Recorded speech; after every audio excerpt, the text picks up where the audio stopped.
स्वागत है आपका मेवात टाइम्स में। आज की इस बड़ी बहस में हम बात करेंगे कृषि बिल को लेकर के।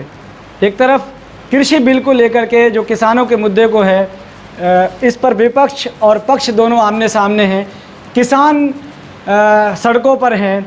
दो पक्ष मेरे साथ इस वक्त मौजूद हैं जो किसानों का पक्ष अदा कर रहे हैं, लगातार किसानों के मुद्दे पर बोलते रहे हैं। मुखर वक्ता हैं रमजान चौधरी एडवोकेट साहब, आप सब उनसे वाकिफ़ भी होंगे। और मेरे साथ बीजेपी जो इस वक्त सरकार में हैं, उससे ज़िला अध्यक्ष हैं नरेंद्र पटेल जी। मैं आप दोनों का बहुत बहुत स्वागत करता हूं इस बड़ी बहस में। सर, पहले मैं आपसे ही रूबरू होना चाहूँगा, कृषि बिल को लेकर आखिर आपत्ति क्या है जो इतना बवाल कर रहे हैं? सरकार एक बिल लेकर के आई है और ये भी कहा जा रहा है कि ये किसानों के फ़ायदे की चीज़ है। इसमें बहुत सारी जो अब तक किसानों को फ़ायदे नहीं मिल पा रहे थे वो इस बिल के ज़रिए से मिलेंगे जब ये बिल पूरी तरीके से कानून बन जाएगा। क्या आपत्ति है आप लोगों को इससे? देखिए, जब भी केंद्रीय सरकार, जो मौजूदा केंद्रीय सरकार है, कोई भी बिल लेकर आती है तो वो उसके बहुत सारे फ़ायदे गिनाती है। ये उनके कल्चर में शामिल है। हम एक बात कहते हैं कि जो बिल लेकर आई है सरकार, तीनों बिलों की किसी किसान संगठन ने, किसी किसान ने या किसी किसानी से जुड़े हुए अस्तित्व ने, किसी ने भी इन जो बिल में जो प्रावधान किए गए हैं उनकी मांग रखी है पिछले 20 साल से। मुझे नहीं लगता कि किसी किसान संगठन ने ये मांग रखी हो। सीधा सा सवाल है कि जब इसकी मांग ही नहीं है तो फिर बिल क्यों लाया जा रहा है? सबसे पहले तो मैं आपको मुबारकबाद देता हूँ कि आपने हमारे इस ज़िले के अंदर में किसान बिल को लेकर के एक डिबेट रखी है। उसके लिए बहुत बहुत आपका आभार। जहाँ तक किसानों की बात है, आप देखिए, जब से इस देश के प्रधानमंत्री आदरणीय श्री नरेंद्र मोदी जी बने हैं, उन्होंने किसानों के लिए नहीं, हर वर्ग के लिए काम किया है। आप किसी भी वर्ग को उठा करके देख लें, उन्होंने हर वर्ग के लिए कुछ ना कुछ ज़रूर किया है। जहाँ तक किसानों की बात है जी, मैं थोड़ा सा हल्का सा पीछे जाना चाहूँगा। थोड़ा ही जाइएगा, क्योंकि जब भारतीय जनता पार्टी की सरकार, माननीय मोदी जी की सरकार बनी थी, तो किसान जो है खाद और बीज के लिए त्राही मांग करते थे। उनको किसी कीमत पर खाद नहीं मिलता था, बीज नहीं मिलता था, ब्लैक होती थी। आज हम बड़े गर्व के साथ कह सकते हैं और किसान भी बड़े गर्व के साथ कह सकता है कि जब से भारतीय जनता पार्टी की सरकार, आदरणीय नरेंद्र मोदी जी की सरकार बनी है, आपको बीज और खाद समय पर उपलब्ध हो रहा है। दूसरी बात, किसानों के लिए फसल बीमा योजना सरकार लेकर के आई है। किसानों के लिए 6,000 रुपये वार्षिक का जो है वो अनुदान केंद्र सरकार ने दिया है। किसानों की MSP की अगर हम बात करें, अब मैं आपको हल्का सा बताना चाहूँगा, जब 2013-14 में कांग्रेस की सरकार थी, उससे गेहूं का MSP था 1,400 रुपये। और आज 2021 और 22 में अगर हम बात करें तो 1,975 रुपये का MSP है गेहूं का। इसी प्रकार से अगर हम बात करें चने की, उस समय 3,100 रुपये का MSP था 2013-14 में। आज जो है उसका भाव जो है बहुत ऊपर जा रहा है। और मसूर की बात करें 2,950 रुपये और आज 5,100 रुपये है मसूर का। जी। और जैसे मैं चना की बता रहा था, 3,100 रुपये 13-14 में था और 5,100 रुपये अब 2021-22 में अंदर। इसी प्रकार से जितने भी जिन्स हैं, सबके जो रेट हैं MSP सरकार ने बढ़ाया। और सरकार की ये इच्छा रही है, सरकार की पूरी कोशिश है 2022 तक किसानों को हम दोगुना उनका मूल्य दिलाकर रहेंगे। पानी की ओर जोर दिया है किसानों के लिए। जी, ये बहुत सारी इस तरह की स्कीमें हैं जो सरकार की चल रही हैं। ये एक अलग विषय है कि ज़मीन पर वो कितनी उतर पाती हैं, एक अलग विषय है। लेकिन हम अभी किसान बिल पर बात कर रहे हैं। पहले मैं इस बात का जवाब ले लेता हूँ। सर, जो एक आंकड़े पेश किए गए हैं, क्या सही है? इस तरह से किसानों को लगातार फ़ायदे मिल रहे हैं। देखिए, जब 2014 में भारतीय जनता पार्टी की किसान वजूद में आई थी, उस वक्त इन्होंने जो अपना मैनिफेस्टो है उसमें लिखकर ये वादा किया था कि हम MSP को 1.5 दाम देंगे और किसान की आय बढ़ा देंगे और उसको दुगना कर देंगे। 2016 में प्रधानमंत्री श्री नरेंद्र मोदी जी ने ये जो खुला चुनाव हुआ था उसमें ये बात माइक से 150 स्टेज पे कही थी कि हम 2022 तक किसानों की आय दुगनी कर देंगे। आज 2014 से लेकर 2020 हो गया। मैं एक बात हमारे आदरणीय नरेंद्र पटेल जी से ये पूछना चाहता हूँ कि क्या किसान की आय को बढ़ाने में जो दुगनी आय थी, क्या मैं ये पूछ सकता हूँ कि उसको बढ़ने में 1 गुना या मतलब कुछ परसेंटेज बढ़ी है? जो बात आप कह रहे हैं कि एमएसपी जो है इतना बढ़ गया है पूरे देश में, सरकारी आंकड़े में, अपने आंकड़ों की बात नहीं कर रहा, सिर्फ 6% किसान एमएसपी का फायदा उठा रहे हैं। 94% किसान आज भी खुली मार्केट में, मंडियों में या प्राइवेट जो है सौदागरों को अपनी फसल बेचने के लिए मजबूर हैं। अगर 94% किसान अपनी फसल औने पौने दामों में बेच रहे हैं तो मैं सरकारी नुमाइंदे से, भारतीय जनता पार्टी के नुमाइंदे से ये पूछना चाहूँगा कि आखिर किस और ये 2022 में कौन सा ऐसा प्रोसीजर है, कौन सा ऐसा मैकेनिज्म है कि अचानक से ख्वाबों में या तिलिस्म से ये सरकार 2022 में बिल में कोई इस तरह का प्रावधान है सर जो किसानों की आय को? रमजान चौधरी पेशे से भी एडवोकेट हैं और इनको अभी पूरी जानकारी नहीं है। मैं आपको बताना चाहता हूँ, इस चैनल के माध्यम से किसानों को और देश को बताना चाहता हूँ कि 2013-14 में सरसों की एमएसपी 3050 थी। आज सरसों की एमएसपी 4650 रुपये है, 98% की वृद्धि हुई है। इसी प्रकार से अगर हम और बात करें, हम अगर चने की बात करें तो 3100 रुपये था, अब ये 5100 रुपये, 78% की वृद्धि हुई है। गेहूं की बात करें 1400 रुपये से लेकर के 1975 रुपये जो आया है, 106% की वृद्धि हुई है। मेरे काबिल दोस्त को इन चीज़ों की आंकड़े की जो है उसकी जानकारी, उसकी बात, इस आंकड़े से सहमत हूँ। मैं जमीन पर मैं वो 94% वाली बात भी करता हूं, मैं उसका भी जवाब देता हूँ आपको। नहीं, मैं इन आंकड़ों से सहमत हूँ, लेकिन जमीन पर पूरी एमएसपी की आप 100 गुना कर दो, जमीन पर खरीद ही ना हो तो इस लिखित आंकड़े का किसान को क्या फायदा होगा? जबकि सरकारी आंकड़े कहते हैं। मैं आपको बताना चाहता हूं ना कि देखिए, आज से 3 साल पहले, 2 साल पहले किसान को पता ही नहीं था कि रजिस्ट्रेशन करने से भी होते हैं, वो अपनी मर्जी से बेचता था। अब अगर आप देखें इस बार के अगर आंकड़े देखें, मैं कल आपको बता दूं कितने परसेंट, 80% के करीब रजिस्ट्रेशन किसानों ने कराया बाजरे का।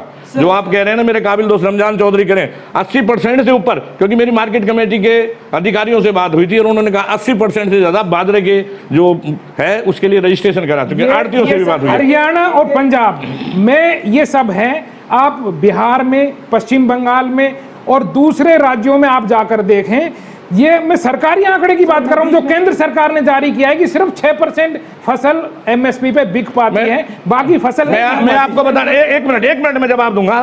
भाई साहब, आपने कहा पंजाब में और वहां पे पश्चिम बंगाल के अंदर में, पश्चिम बंगाल तो केंद्र की किसी चीज को लागू ही नहीं कर रही। अब बताइए क्या चीज लागू कर रही है? सवाल वो एक भी चीज केंद्र सरकार आंकड़ों को लेकर, आपने 2 स्टेटों का नाम लिया, पंजाब में वो भी नहीं चाहते। केंद्र सरकार के माध्यम से, भाई सुनिए, केंद्र सरकार के माध्यम से जो स्कीम जाए उसका लाभ सीधा किसानों को मिले और उसको वो कांग्रेस सरकार चाहती नहीं। आपने एक जिक्र किया कि ऑनलाइन हुई है। हाँ। एक बड़ी समस्या किसानों के साथ ये है कि एक तो वो इतने ज़्यादा एजुकेटेड नहीं है, ज़्यादातर जो है ग्रामीण क्षेत्र से किसान आता है। हम यहाँ चैनल से भी लगातार कवरेज हुई है। किसानों को सबसे बड़ी दिक्कत ये होती है कि जो अगर वो सरसों का ऑनलाइन रजिस्ट्रेशन करा रहे हैं तो जो भी वहाँ अफसर होता है वो कई बार उसको गेहूं में डाल देगा, गेहूं वाला सरसों में कर देगा। अब उसके बाद उसको बेचने में बड़ी दिक्कत आती है। गेहूं की फसल अलग समय पे होती है और सरसों की अलग समय पे होती है, बाजरे की अलग समय पर होती है। और आप जो कह रहे हैं ना किसानों को जानकारी नहीं है, जिस समय जनधन खाते खोले गए थे उस समय में ये था कि भाई किस लिए खाते खुलवाए जा रहे हैं, क्या हो रहा है, जानकारी नहीं है। अब सब लोग बैंक से काम कर रहे हैं ना, ट्रांजेक्शन सारी बैंकों से हो रही है, पैसा। एक मिनट मेरी बात पूरी होने दीजिए। पहले हमारे देश के एक पूर्व प्रधानमंत्री ने कहा था हम केंद्र से 1 रुपया भेजते हैं, नीचे 15 पैसा पहुंचता है। आज हम दावे के साथ कह सकते हैं अगर हम ऊपर से 1 रुपये भेजते हैं तो नीचे 1 रुपया ही पहुंचता है। ये हमारे सरकार की आदरणीय प्रधानमंत्री नरेंद्र जी की बहुत बड़ी उपलब्धि है। हर फील्ड के अंदर में काम किया है। बिल्कुल सर, सहमत हूँ मैं, लेकिन ये बात तो आपको माननी पड़ेगी कि किसान जो है ऑनलाइन प्रक्रिया में उलझ कर रह जाता है, बहुत बुरी तरह से उलझ जाता है। शुरू में कोई चीज चलती है आप शुरू में किसी बच्चे को आप पढ़ने भेजेंगे, ABCD पढ़ाएंगे, एकदम से नहीं सीखता ना, वो देखा देख सब सीख रहा है। आज का किसान बहुत जागरूक है और हमें जागरूक भी करना है जी। और किसान के लिए जो बिल लेके आए हैं ना, ये इसका बहुत बड़ा बेनिफिट है। सर इस बिल में खूबी क्या है ये बताएं। इस बिल के अंदर खूबी सबसे बड़ी ये है, किसान अपनी फसल को कहीं भी बेच सकता है, किसी के साथ कांटेक्ट कर सकता है। निजीकरण नहीं होगा ना, क्यों होगा? निजीकरण में तो जो सरकार खरीदती थी पहले भी, तो जब सरकार खरीद बंद कर देती थी या पहले जा करके वो पहले भी तो करते थे। आज किसान नहीं बेच सकता कहीं भी? बेच सकता है। तो फिर बिल में क्या ऐसा खूबी क्या है कि कहीं भी बेच सकता है? पहले में आज में बहुत अंतर है। आज किसान मान लीजिए कोई चीज पैदा करता है, अब वो उसको अपना जैसे किसी फसल को उसको करना है, अपना गेहूं का ही ले लीजिए, बगैर पानी बगैर खींच के 8-8 हज़ार रुपए के अंदर में कॉन्ट्रैक्ट हो रहे हैं, किसान बेच रहा है 8-8 हज़ार रुपए के अंदर में। साथी से एक सवाल पूछना चाहता हूं कि कोई ऐसा कानून, ऐसा प्रावधान बता दें कि आज से पहले पिछले 70 साल में कोई किसान अपनी फसल को कहीं नहीं बेच सकता। बिल्कुल, ये एक वाजिब सवाल है सर। आपको इसमें दिक्कत क्या हुई? अगर सरकार ने बिल ले आई, किसान अपना माल कहीं पर भी जाकर के बेचे, स्टेट में भी रेट में डिफरेंस होता है, और आप लोगों को दिक्कत क्या हुई? किसानों को बहुत फायदा है। किसानों से पूछो ना, कुछ चंद लोग अपनी राजनीति के लिए किसानों को गुमराह कर रहे हैं, धीरे धीरे उनकी समस्या। मैं आपको इंटरप्ट करूंगा, एक मिनट, मैं आपको इंटरप्ट करूंगा इसमें कि किसान इतना कमजोर लागर नहीं है कि उसे कोई भी बहका दे। ये ना आप आंदोलन में कौन लोग आ रहे हैं, आप देखिए ना, आप तो वेरीफाई करिए, मैं आपको चैलेंज कर रहा हूँ। हाँ, किसान आंदोलन नहीं कर रहे ना, आपको यही पता नहीं है। कुछ लोगों को, किसानों को ले लिया, कुछ वैसे पार्टी के लोग खड़े कर दिए उसके अंदर में। सर आप वेरीफाई करिए, आप तो चैनल को देखते हैं ना। एक बहुत सीधा सा वाजिब सा सवाल है कि अगर सरकार को ये किसानों के फायदे के लिए बिल लाई है, तो ये इस चोर दरवाजे से क्यों? ये इसका तो बाकायदा अचानक चुपके से जल्दी से कर दिया। ये चोर दरवाजे से क्यों? संसद के अंदर बिल आई है, संसद ने बिल पास किया है, राज्यसभा ने बिल पास किया, चोर कहां से हो गए? ये चुने हुए नुमाइंदे हैं, सारी पार्टियों के चुने हुए नुमाइंदे हैं, सबने उसको समर्थन किया। कोई बात किसानों से पहले बिल्कुल नहीं की गई, कोई संवाद नहीं, कोई बात। सवाल मेरा पूछना चाहता हूं कि सरकार किसानों के जो संगठन हैं, 354 संगठन तो ऐसे हैं जिनसे मैं जुड़ा हुआ हूं किसी न किसी तरीके से। किसी भी संगठन ने, कोरोना का काल है, पेंडेमिक चल रहा है, बिल्कुल, और ऐसे मौके पर हमें देश के स्वास्थ्य को संभालने की ज़रूरत है, ऐसे उसमें हमारी अर्थव्यवस्था को संभालने की ज़रूरत है। ऐसे वक्त में हमें किसानों को MSP के जरिए उनको उनके जेब में कुछ पैसे डालने की ज़रूरत है। इन बिलों की किसानों ने मांग नहीं की। किसानों की सिर्फ एक मांग है कि उसका MSP लीगलाइज कर दिया जाए। मैं नरेंद्र जी से कहता हूं, मैं सारी मांगों की मैं समर्थन करता हूं, जो भी इन्होंने बिल में प्रावधान रखे हैं मैं सबका समर्थन करता हूं। अगर ये एक लाइन बिल में ये लिख दें कि किसानों की MSP, चाहे किसान मार्केट में बेचे या सरकारी मंडी में बेचे या APMC के थ्रू बेचे, उसको MSP से कम दाम नहीं मिलेगा, मैं सबका समर्थन करता हूं। किसान ये हो सकता है? मैं बताता हूं, किसानों को ये MSP अब तो आई नहीं है, कांग्रेस के टाइम में भी MSP थी, उससे पहले सरकार रही उनमें भी MSP थी, हमारी सरकार में आई MSP थी, और आज भी MSP है। MSP से कम कहाँ खरीदा जा रहा है, मुझे ये तो बताइए आप। खाली कह देने से और विरोध करने से। आपका इसका सवाल का जवाब, पिछले बार सरसों का आंकड़े की मैं सरकारी हरियाणा सरकार का आंकड़े में बताता हूं कि 64,000 क्विंटल सरसों हरियाणा में पैदा हुई, और जो मार्केट का वो है कि APMC के थ्रू जो बिकने के लिए मंडी में आई, मैं उसका आंकड़ा बता, उसमें से 16,000 क्विंटल सरसों MSP पर बिकी। इसका मतलब ये हुआ कि 20% 25% सरसों मार्केट में बिकी, बाकी 75% बाहर के ठेकेदारों में या जो प्राइवेट खरीदार थे उनके उसमें बिकी। 75% का आंकड़ा तो MSP किसान नहीं ले सका ना। हम ये कहते हैं कि दाने की जब बात हो रही है, किसान का अगर दाना MSP पे लीगलाइज कर दिया जाए, हमें कोई एतराज नहीं। मेरे दोस्त, सरकार की पॉलिसी यही है, हमेशा रही है कि किसान का एक एक दाना उनके जो मंडी में जो लेके आएंगे या जो स्थान बनाए गए हैं, जो पॉइंट बनाए गए हैं, वहां पर खरीदा जाएगा। लेकिन जब अब बिल में तो ये बात हो रही है ना कि मंडी से बाहर बेचे, इसको बढ़ाया जा रहा है, निजीकरण सर, उसमें श्योरिटी क्या रहेगी? यहाँ तो सर आड़ती है। किसानों का माल अगर यहाँ पे 4600 रुपये रखा है, दूसरी जगह जाके 4800 रुपये बिकता है, तो उसमें दिक्कत क्या, किसान को फायदा हो रहा है, इसमें दिक्कत क्या आ रही है, किसानों को ही तो फायदा हो रहा है। उस पे जो जखीरांदोजी करेगा वो उस पे कोई लिमिट, जखीरांदाजी कोई नहीं कर रहा। कौन कर रहा है जखीरांदाजी? कमाई के लिए कुछ भी कर सकता है। ये चीजें तो नहीं, ऐसा कुछ नहीं है। आप इस चीज को गलत तरीके से पेश कर रहे हैं। नहीं है, ऐसा नहीं है। मैं अगर किसी भी बड़े आदमी ने जो भी उसने माल खरीदा किसान से, निजीकरण है वो अलग तरीके से खरीदा वो। अगर बड़ा आदमी किसी प्रकार की कोई गड़बड़ करेगा उसका इलाज भी सरकार के पास है, बिल में है वो। बिल से क्या, और बाकी जितनी धरपकड़ हो रहे हैं वो क्या बिल के अंदर है क्या?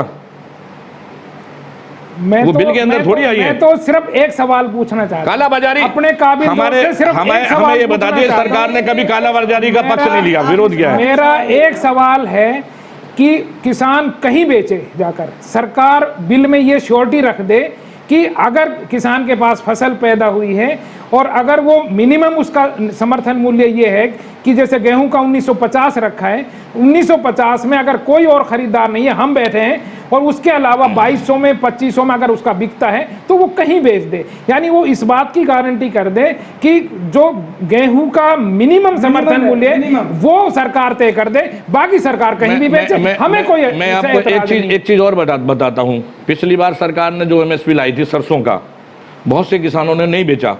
बाद में जब रेट बढ़े 4849 और 5000 रुपए में सरसों बेची है। जिनके पास कैपेसिटी और जो रिस्क उठा सकते हैं वो बेचते हैं, उसमें क्या दिक्कत आ रही है? हाँ, मिनिमम समर्थन मूल्य का भी यही मतलब है कि सरकार के पास आ जाओ, यहाँ है, और अगर उससे ऊपर बिक रहा है तो वो कहीं भी मंडी में माल तो किसान का ही तो आ रहा है, मतलब है कोई व्यापारी का माल थोड़ी आ रहा है मंडी में। मिनिमम की गारंटी कर दें और वो कानून में लिख दें। किसानों की मांग है कि मिनिमम होना चाहिए, एक मिनिमम रेट तय होना। आप लोगों को तो सरकार के विरोध रहना है, सरकार में आपको तो जाना है, आप तो पॉइंट ढूंढते हैं। हम ये कह रहे हैं जो सरकार जो बैठी है उन्होंने भी बड़ा, कांग्रेस ने क्या किया, एक मिनट बड़े भैया, दूसरी पार्टियां क्या कर रही हैं, एक मिनट सुनो। उससे मैं किसानों का प्रतिनिधि हूं यहाँ पर। मैं कहता हूं कांग्रेस ने भी जो आप लोग कर रहे हैं, कांग्रेस ने इसको करने की पहले बहुत कोशिश की है। किसानों ने भी उस वक्त ऐतराज उठाया और आपकी पार्टी ने भी उस वक्त इसका ऐतराज उठाया था। पार्टियों में हम उलझना नहीं चाहते, हम किसानों के नुमाइंदे हैं, हम किसानों की तरफ से बात कर रहे हैं और किसानों की तरफ से इसको सत्ता बनाम विपक्ष ना बनाए, हम किसान बनाम सत्ता के बात कर रहे हैं। किसान है हम, आप सत्ता हैं, हम सीधी बात कर रहे हैं। हमको एक लाइन लीगलाइज कर दीजिए कि MSP सरकार देगी, उसके अलावा आप एक ही बात पे अड़े रहेंगे, वो गलत है, वो चीज है नहीं। मैं आपके लिए 1 मिनट का समय देता हूँ, 1 मिनट में आप अपनी पूरी बात कह दें जो आपको लगता है, उसके बाद हम डिबेट क्लोज करेंगे। देखिए मेरे भाई रमजान चौधरी ने एक बात पकड़ रखी है, कर दे। अरे उससे पहले जैसा रमजान भाई ने बताया कि कांग्रेस बिल ले गए, उसके अंदर हमने कई चीज़ें दूर की हैं, उसके बाद लेकर आए हैं। हमारी सरकार कोई बिल लेकर के आई है, उसमें पहले अच्छी तरह से मंथन करती है, उसकी कमेटी बैठती है, उसका सारा ओवरहालिंग की जाती है, उसके बाद लाई जाती है। नहीं कि भाई दुकान में से सौदा निकाला और कर दिया, पेश कर दिया। सारी चीज़ का अध्ययन करके और सबको बहुत बारीकी से अध्ययन करके उसके बाद लाया गया ये बस बिल है। इसमें किसानों को फायदा ही फायदा है, नुकसान नहीं है। लेकिन चूंकि कुछ लोगों की आदत है कि भाई हमें तो सरकार जो चीज लाएगी उसका विरोध करना है। लोकतंत्र की खूबी है, वो तो करना है, वो तो करना है। एक बात बता दें सर, आपको 1 मिनट देता हूँ, आप पूरी बात अपनी कहिए, उस बाद डिबेट क्लोज करेंगे।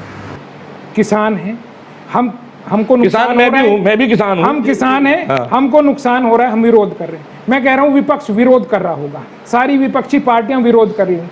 इनके अपने कैबिनेट के साथ ही अकाली दल की जो कैबिनेट में सहमना साथी थी, उन्होंने रिजाइन दे दिया किसानों के साथ खड़े होकर।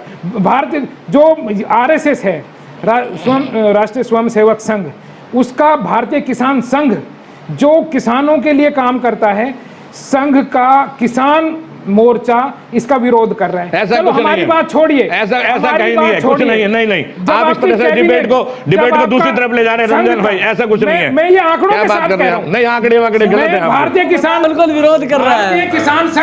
भारतीय किसान संघ RSS का एक मोर्चा है, एक रूप है, वो इसका विरोध कर रहा है बिल का। आपकी कैबिनेट की और 42 साल के साथ ही अकाली दल उसका विरोध कर रही है। हमारी बात छोड़िए, चलो हम विरोध कर रहे होंगे, वो क्यों विरोध कर रहे हैं, इसका जवाब दे। सर मंथन कीजिएगा। हम तो ये उम्मीद करते हैं कि किसान जो मांग कर रहे हैं सरकार उस पर ज़रूर तवज्जो देगी, और ये भी उम्मीद करते हैं कि जो बिल है वो अगर आएगा तो वो किसानों के हित में आएगा। बहुत शुक्रिया इस डिबेट को देखने के लिए। धन्यवाद।